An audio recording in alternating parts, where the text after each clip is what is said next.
कि रेशम आपका बड़ा यानी कि जिस तरह से अपने ग्लैमर को और अपने फेम को मेंटेन रखा है आज तक, है ना, दो दहाइयाँ तो हो गई कम से कम, इससे ज़्यादा। सारी ज़िंदगी जो है ना वो काम करके ही गुजरी है और गुजर रही है। और मैंने मेरी ज़िंदगी जो थी वो काम ही थी, और आज भी काम है, क्योंकि बहुत सारी चीज़ें आप सोचते हैं ज़िंदगी में ऐसी हो जाएं, आप सेटल डाउन हो जाएं, लेकिन बात है कि कुछ भी आपकी ज़िंदगी में जो है वो अल्लाह की मर्ज़ी के बगैर कुछ नहीं होता। इवन जो आपकी ज़िंदगी में दुख आते हैं, तकलीफ़ें आती हैं, जो कुछ भी होता है वो अल्लाह की मर्ज़ी से ही होता है, और उसमें मैं मानती हूँ खैर होती है। बेशक। तो वो क्योंकि अभी तक मैं सिंगल हूँ, तो जाहिर है कि मेरे फैमिली में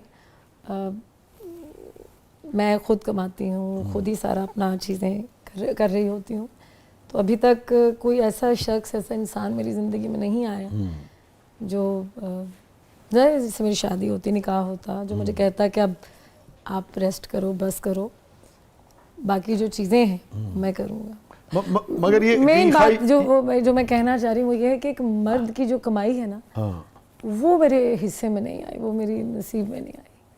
आई वाज नॉट एक्सपेक्टिंग कि आप यानी कि इस तरह से ये आप ज़िंदगी के इस मोड़ पे अब देखती हैं, या हमेशा से ये था? क्योंकि अमूमन आज तो बड़ी इंडिपेंडेंट होने की, एम्पावर्ड होने की बड़ी ख्वाहिश होती है। हम खुद समझते हैं कि बच्चियों को, ख़वातीन को, किसी को भी, चाहे वो उनसे हमारे घर की ख़वातीन है या बाहर जो भी माशरे में जो भी ख़वातीन है। तो मगर ये बड़ी इंटरेस्टिंग आपने एक बात की, क्योंकि आप जो पिक्चर्स देख रहे थे ना, वो एक परफेक्ट पिक्चर के पीछे क्या चल रहा होता है ये उसी को पता होता है जिसकी पिक्चर होती है। ये ग्लैमर कह देना, देख लेना, इसके पीछे बहुत दुख और तकलीफ़ें होती हैं।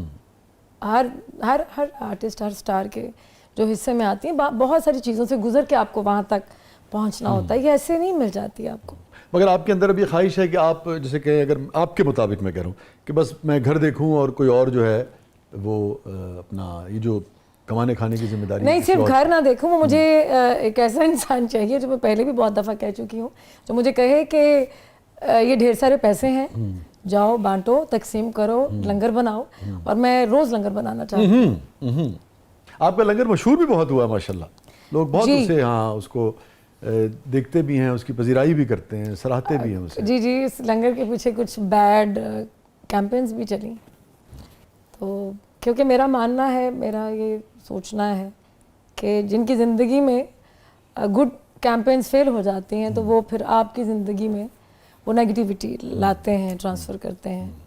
तो मैं तो जिनके लिए बनाती हूँ बहुत इश्क और मोहब्बत से बनाती हूँ। आपको खुशी मिलती है बहरहाल उससे? मुझे बहुत ज़्यादा सुकून मिलता है करके, लेकिन ऐसा नहीं था पहले भी करती थी, बहुत सालों से कर रही थी, 20 साल से ज़्यादा हो गए, लेकिन तब मैं बाहर से पकवा कर तकसीम करती थी।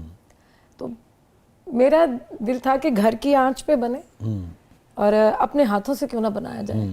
और अब आपका दिल ये भी है कि शौहर के पैसों से बने, है ना? हाँ कि मुझे कोई ढेर सारे पैसे दे और बस वो कहे बांटो। सिर्फ ये नहीं है कि लंगर तकसीम करती हूँ, मैं सदका, खैरात और ज़कात भी करती हूँ। वो इसकी वीडियोस इसलिए मैं लोगों के सामने लेकर आती हूँ कि शायद कोई मुझे देखकर ऐसा शुरू करे, ये ऐसा अमल हो, मतलब जो लोगों को अच्छा लगता है, अल्लाह को पसंद है। तो बहुत तनकीद का सामना भी किया।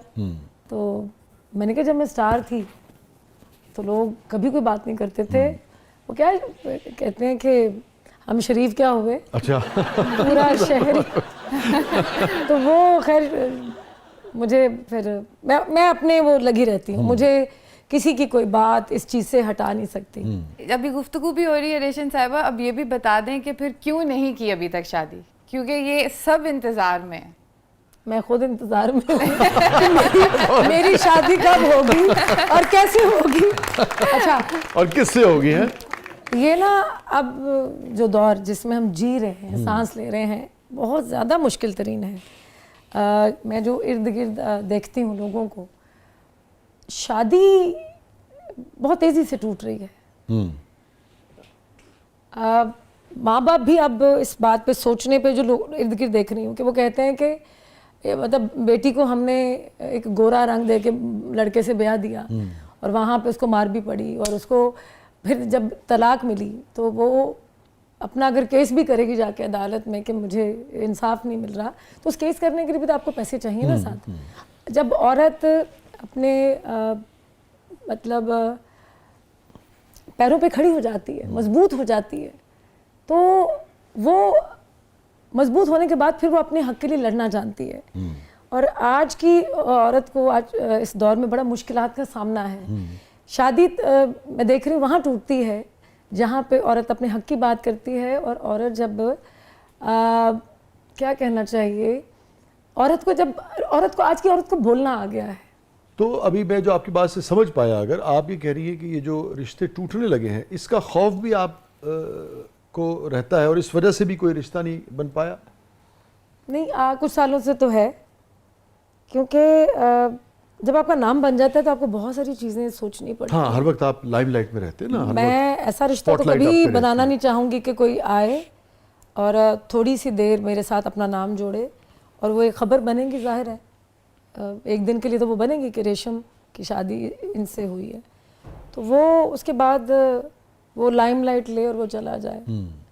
लोग सोशल मीडिया की वजह से बहुत अजीब से हो गए।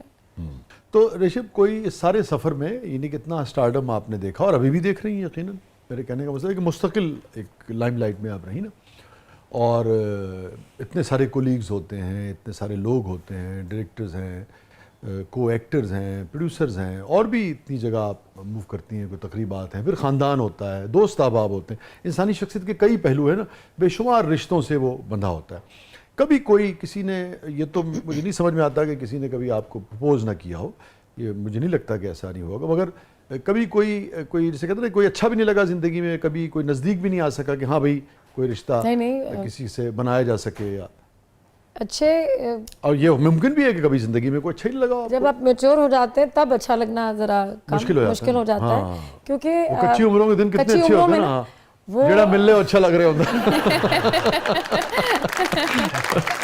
कच्ची उम्रों में लड़कियां ना ख्वाब देखती हैं डोली आएगी, तो वो ख्वाब जो है ना वो कच्ची उम्रों में ही अच्छे लगते हैं।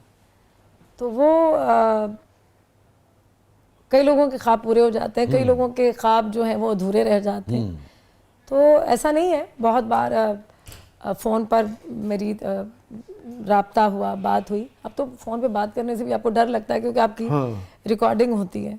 जब आप एक इमेज बन जाता है ना, तो उसको आप कहीं भी उस इमेज को आप ख़राब होता हुआ देख ही नहीं पाते, देख ही नहीं सकते। तो दुआ हमेशा की कोई मिले, लेकिन कोई ऐसा शख्स नहीं मिला कि जिसके साथ मैं सोचती कि ज़िंदगी गुजारने का ना, शादी देखें धूम धड़के के बाद शुरू होती है। तो अब तो इस दौर में मुझे मुश्किल ही लग रहा है कि कोई साथी मिले। मुकद्दरों का तो उसकी रस्में हैं, ऐसे शादी तो मैं समझता हूँ शुरू होती है जब आपकी जिसे कहते हैं कि सब खानदान वाले भी चले गए, दोस्त अहबाब भी चले गए, आपने बिल भी सारे भर दिए, है ना। दूसरे लफ्जों में लोग अपने अपने कामों पे जाना शुरू हो गए, जो भी मियाँ बीवी करते हैं, मेहंदी भी उतर गई, उस दिन तो पता लगता है कि अच्छा ब्याह की है ना, कितने मियाँ दसा ले आओ इस्लामिया कितने लेकिन वो भी खर्च हो गया।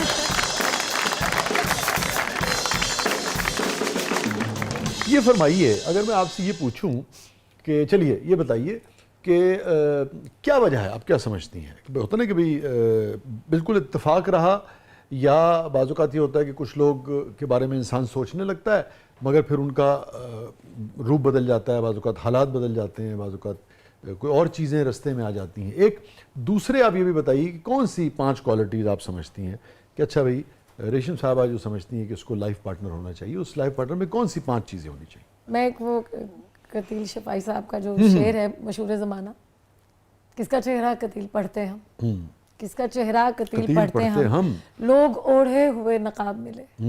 और ये मेरे साथ ऐसा हकीकत में हुआ है कि इतना कुछ जब आप जो आगाही है ना, वो बहुत बड़ा दुख है। बहुत चीज़ों को जान लेना, मैं कहती हूँ कि पहले दौर में ना कई चीज़ें हमें पता ही नहीं। ओ जी, ये जो अनजानापन होता है ना, ये जो लफ्ज़ आपने इस्तेमाल किया आगाही, ये जो लाइल्मी होती है ना, ये बहुत बड़ी ब्लेसिंग होती है, खासतौर पर रिश्तों के हवाले से। रिश्तों के हवाले से मैं फिर खुद को समझाती हूँ कि तुम्हारी ये हर बात जानना रेशम ज़रूरी नहीं थी। दुरुस्त कह रही। तो हम जब आपको बहुत कुछ अल्लाह अता कर देता है, इतना आपको, तो आप हर बात के बारे में जब जान लेते हैं ना, तो यकीन करें फिर आप ना कोई रिश्ता जोड़ना चाहते हैं, ना आप मोहब्बत करना चाहते हैं। ये बड़ी अहम बात की आपने। और अगेन इल्म तो इल्म की खोज के लिए तो बार बार कहा गया है ना, मगर ये जो दूसरी हम बात कर रहे हैं ना इस वक्त रिश्तों के हवाले से, लोगों के हवाले, कुरान की एक आयत का मफहूम है, बारी ताला इरशाद फरमाते हैं, उसका मफहूम है कि और कुरेद कुरेद कर मत पूछा करो वो बात कि तुम्हें बता दी जाए तो तुम्हें बुरी लगे। वाह, वाह। सुभान अल्लाह। वो यही है कि जो खोज है ना लोगों के ताल्लुक हवाले से, जो है ना, ताल्लुक, रिश्ते, खूनी रिश्ते, मेरी ज़िंदगी का निचोड़ पता क्या है, वो ये है कि ये दुख देते हैं, ये इतना समटाइम्स आपको दुख देते हैं, इतनी तकलीफ़ें देते हैं कि आपके लिए मुश्किल हो जाता है आपको गिर के उठना आपका। ये जो होता है कि जब आदमी एक प्रोफेशनल लाइफ में होता है ना, चाहे वो मर्द हो चाहे औरत हो, तो लाजमी बात है उसका एक्सपोजर जो है, कोई भी शख्स अगर मर्द है या बच्चे हैं या खातून को अगर घर की चारदीवारी से निस्बतन कम बाहर निकलती है, जिसको घरेलू खातून हम कहते हैं, और इसी तरह से अगर कोई मर्द की भी अगर कोई वो है, तो मर्द और औरत की तखसीस नहीं है, मगर जो भी शख्स जिसका एक्सपोजर एक प्रोफेशनल लाइफ का है, इधर जा रहा है उधर जा रहा है, लाजमी बात है उसको ज़्यादा लोगों से मिलना पड़ता है, ज़्यादा लोगों के चेहरे जो हैं वो जिसको आप बात कर रही हैं नकाब उतरते हैं, असली रूप सामने आते हैं। कहीं उसने भी आपको इस रिश्ते में फिर बंदे नहीं दिया होता ना, कि वो जो एक एतबार टूटा होता है ना। एतबार तो एक बार नहीं, बहुत बार टूटा एतबार।